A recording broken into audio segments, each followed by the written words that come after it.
friend, big Brewers fan, and he asked me to get an inside scoop on the best ways of breaking in a new glove. So I went straight to the pros for some of their tips. My tips for breaking in a glove, I would say, is put a ball or two in it.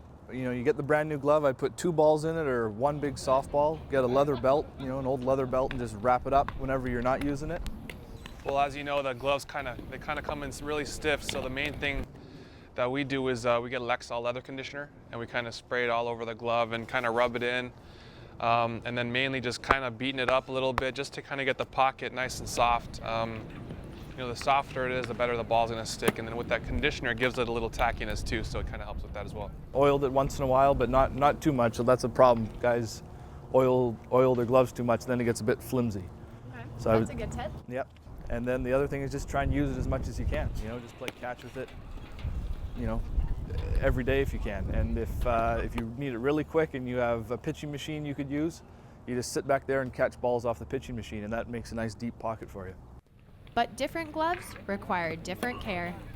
Catcher's gloves are definitely a lot thicker and they have more padding in them, so you need to break it in. Some of the position players also use them on their gloves just to kind of soften it up. You know, you don't want to have a hard glove out there, so kind of just breaking it in and just kind of playing with it, you know, making sure that it's nice and loose. They may be experts now, but even the pros had to learn the hard ways to break in a new glove. I remember getting my first catcher's mitt, and so my parents read somewhere where dipping it in hot boiling water would help. Well, all it did was make it heavier and, you know, didn't really make it softer, so that was kind of a trial and error thing, which I don't recommend. We tried running it over with the car and, you know, all sorts of things. Do you remember getting your first glove?